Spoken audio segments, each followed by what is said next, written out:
Assalamualaikum warahmatullahi wabarakatuh. Nama saya Amelia Pratiwi. Saya Aprilia Triandiani. Saya Faiza Masalisa Dharma Wijaya.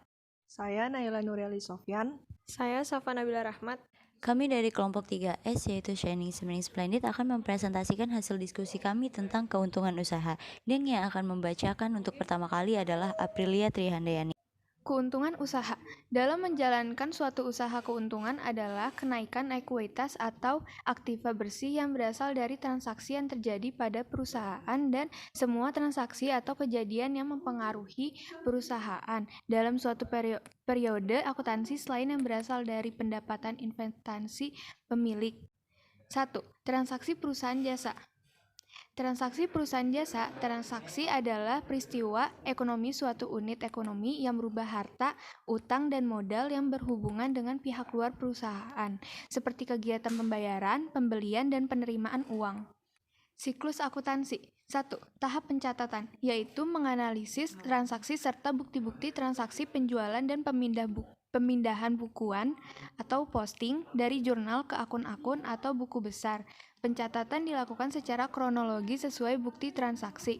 2. Tahap pengikhtiaran, yaitu transaksi yang telah diposting ke buku besar diringkas dan tergambar dalam saldo masing-masing akun yang disusun dalam neraca saldo, dan juga dibuat jurnal penyesuaian, kertas kerja, jurnal penutup, neraca saldo setelah penutup, dan jurnal pembalik. 3. Tahap pembuatan laporan keuangan, yaitu saldo akhir dari setiap akun dilaporkan dalam dokumen tersendiri seperti neraca, laporan laba rugi, laporan perubahan modal, dan laporan arus kas. Penjumlahan transaksi perusahaan jasa.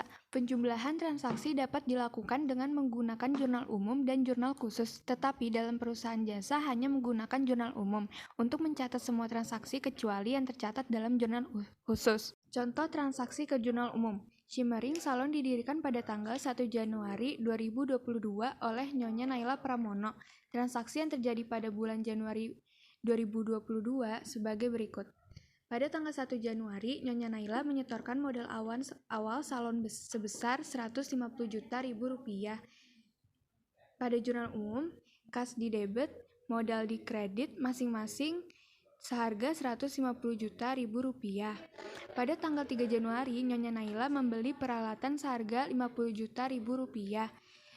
Pada jurnal umum, peralatan di debit, kas di kredit masing-masing seharga Rp50.000. Yang selanjutnya akan dibacakan oleh Naila. Pemindahan ke buku besar. Buku besar atau ledger adalah kumpulan akun atau perkiraan yang saling berhubungan dan merupakan satu kesatuan. Buku besar menampung ringkasan data dalam jurnal. Berikut adalah pemindah bukuan dari transaksi yang dilakukan oleh Shimmering Salon selama bulan Januari 2022 dalam bentuk buku besar 4 kolom atau rangkap. Buku besar Shimmering Salon. Tabel pertama, nama akunnya adalah kas. Transaksi pertama yaitu pada tanggal 1 Januari 2022, saldo awalnya sebesar 150 juta di debit dengan total saldo sebesar 150 juta.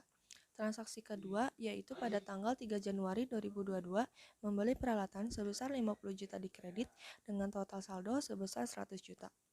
Tabel kedua, nama akunnya adalah peralatan. Transaksinya pada tanggal 3 Januari 2022, pembelian peralatan sebesar 50 juta di debit dengan total saldo sebesar 50 juta. Tabel ketiga, nama akunnya adalah modal. Nyonya Naila. Transaksinya pada tanggal 3 Januari 2022, pembelian peralatan sebesar 150 juta di kredit dengan total 150 juta. Jurnal penyesuaian dan neraca jalur. Jurnal penyesuaian (adjustment journal) adalah jurnal proses pencatatan perubahan saldo dalam akun sehingga saldo mencerminkan jumlah yang sebenarnya. Adapun tujuan dari penyusunan jurnal penyesuaian antara lain 1. Agar setiap perkiraan real, khususnya perkiraan harta dan utang pada akhir periode menunjukkan jumlah sebenarnya. 2. Agar setiap perkiraan nominal, yaitu perkiraan pendapatan dan beban pada akhir periode menunjukkan besarnya pendapatan dan beban yang harus diakui. Saldo dalam neraca saldo yang memerlukan jurnal penyesuaian adalah pemakaian perlengkapan, piutang pendapatan, utang beban, pendapatan diterima di muka, beban dibayar di muka, kerugian piutang, dan penyusutan atau depresiasi. Jurnal penyesuaian dan neraca jalur.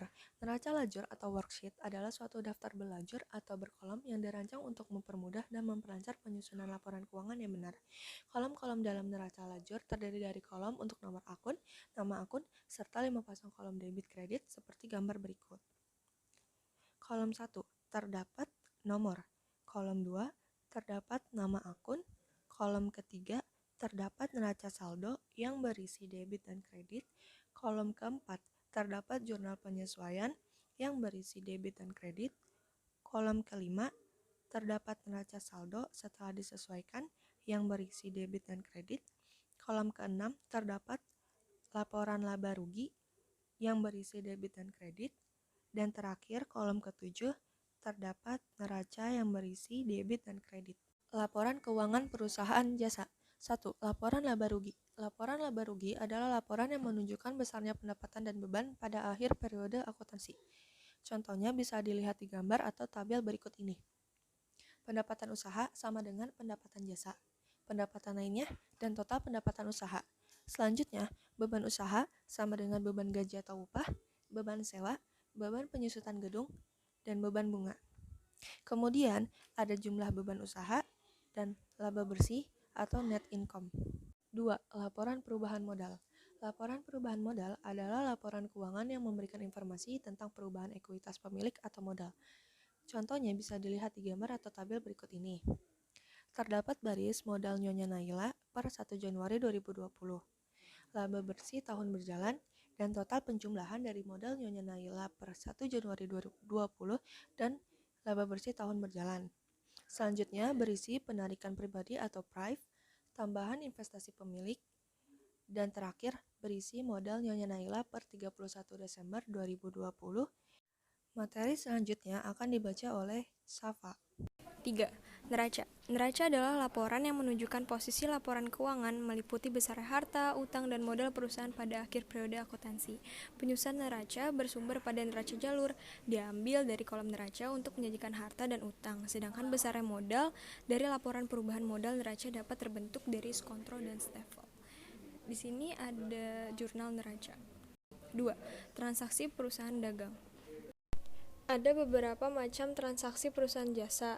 1. Penjualan barang dagang. Penjualan barang dagang bisa dilakukan secara tunai maupun secara kredit. 2. Pembelian barang dagang. 3. Retur. Transaksi pengembalian barang dagangan. 4.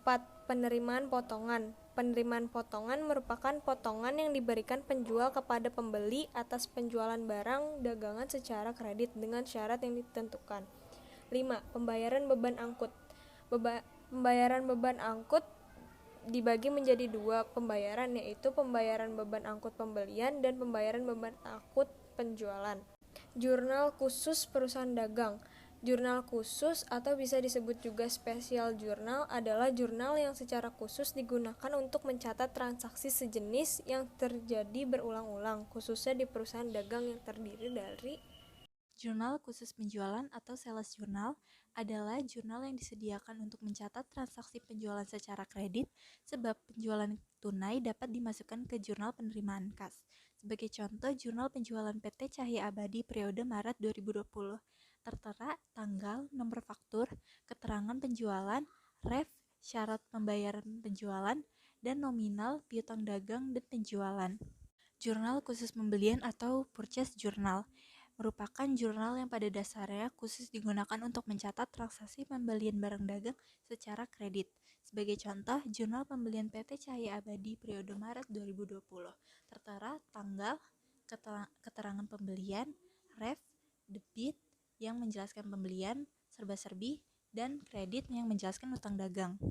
Jurnal khusus pengeluaran kas atau cash payment journal merupakan jurnal yang digunakan untuk mencatat khusus transaksi pembayaran tunai atau kas. Sebagai contoh, jurnal pengeluaran kas UD Subur Makmur periode April 2020, tertera tanggal, keterangan, debit pembelian hutang serba-serbi, kredit, kas dan potongan pembelian. Jurnal khusus penerimaan kas atau cash receipt journal adalah jurnal yang khusus disediakan untuk mencatat transaksi penerimaan uang secara tunai. Sebagai contoh, jurnal penerimaan kas UD Sukses periode November 2013, tertera tanggal, keterangan, ref, debit, kas potongan penjualan, kredit piutang, penjualan, dan serba-serbi. Yang selanjutnya akan dijelaskan oleh Amelia. Jurnal umum atau general journal. Bentuk jurnal umum perusahaan dagang sama seperti jurnal umum di perusahaan jasa. Dalam perusahaan dagang, isi jurnal umum berbeda dengan jurnal umum perusahaan jasa karena berfungsi mencatat transaksi barang dagang. Sebagai contoh, pada PD Shine jurnal umum periode Januari 2022, di sini tercatat adanya utang dagang, retur pembelian, retur penjualan dan juga potongan harga, serta piutang dagang. Pencatatan transaksi dalam kartu piutang, utang, dan juga persediaan. Yang pertama ada kartu piutang. Piutang untuk tujuan akuntansi memiliki arti yang lebih sempit, yaitu klaim yang diharapkan akan diselesaikan melalui penerimaan uang. Yang kedua, kartu utang. Kartu utang merupakan data utang dari setiap kreditor, meliputi rekap antara laporan dari faktur, memo, dan bukti pengeluaran kas yang berhubungan ke salah satu kreditor. Yang ketiga, kartu persediaan barang dagangan. Kartu persediaan merupakan kartu yang berisi data mutase, persediaan, dan berguna untuk menunjukkan jumlah persediaan yang masih dimiliki perusahaan. Posting jurnal khusus ke buku besar. Untuk memudahkan pemindah bukuan ke dalam buku besar, maka dari jurnal khusus yang dimiliki oleh perusahaan dagang dilakukan rekapitulasi terlebih dahulu. Rekapitulasi jurnal khusus merupakan daftar yang disusun untuk memudahkan proses posting ke buku besar. Buku besar dan buku pembantu dalam perusahaan dagang. Buku besar merupakan tempat melakukan perhitungan perubahan pos-pos yang akan disajikan dalam laporan keuangan. Di sini terdapat ada buku besar utama, buku besar pembantu atau buku besar pembantu utang usaha atau dagang, piutang usaha atau dagang, dan persediaan barang dagang. Neraca saldo dan penyesuaian. Neraca saldo merupakan kumpulan saldo-saldo dari buku besar yang merupakan hasil pemindahan dari jurnal ke buku besar dan dibuat di akhir periode. Penyesuaian dalam perusahaan dagang terdapat pemakaian perlengkapan, piutang pendapatan atau pendapatan yang masih harus diterima, utang beban atau beban yang masih harus dibayar, utang pendapatan atau pendapatan yang diterima di muka, beban dibayar di muka, kerugian piutang atau piutang yang tidak tertagih, penyusutan aktiva tetap, beban pajak akhir tahun, penyesuaian kas selisih kurs asing, persediaan barang dagangan. Neraca jalur. Penyusunan kertas kerja pada perusahaan dagang dapat dilakukan dengan dua cara atau pendekatan. Kedua pendekatan tersebut bisa dijelaskan sebagai berikut. Penyusunan kertas kerja dengan pendekatan ikhtisar laba rugi. Dalam penyusunan ini, akun ikhtiar dalam laba rugi dari kolom penyesuaian dipindahkan ke kolom daftar neraca saldo disesuaikan tanpa diselisihkan. Penyusunan kertas kerja dengan pendekatan harga pokok penjualan. Dalam penyusunan harga pokok penjualan dilakukan dengan perkiraan harga pokok penjualan diselisihkan. Kemudian dipindahkan ke kolom daftar neraca saldo dan disesuaikan dari kolom laba rugi. Laporan keuangan perusahaan dagang. Yang pertama, laporan laba rugi. Laporan laba rugi merupakan laporan yang menggambarkan hasil usaha perusahaan selama satu periode. Laporan laba rugi perusahaan dagang terdiri atas dua bagian utama, yaitu pendapatan dan beban. Pendapatan dalam perusahaan dagang secara khusus disebut penjualan. Yang kedua, laporan perubahan modal. Laporan perubahan modal merupakan laporan yang menunjukkan adanya perubahan modal, yaitu dari modal awal menjadi modal akhir. Yang ketiga, neraca. Neraca adalah laporan yang menunjukkan posisi keuangan perusahaan pada akhir periode mengenai besarnya harta, utang, dan modal perusahaan. Dan yang terakhir, ada laporan arus kas. Laporan arus kas merupakan laporan yang menggambarkan aliran kas masuk dan kas keluar perusahaan selama satu periode. Sekian presentasi dari kami mengenai tentang keuntungan usaha. Terima kasih atas perhatiannya. Wassalamualaikum warahmatullahi wabarakatuh.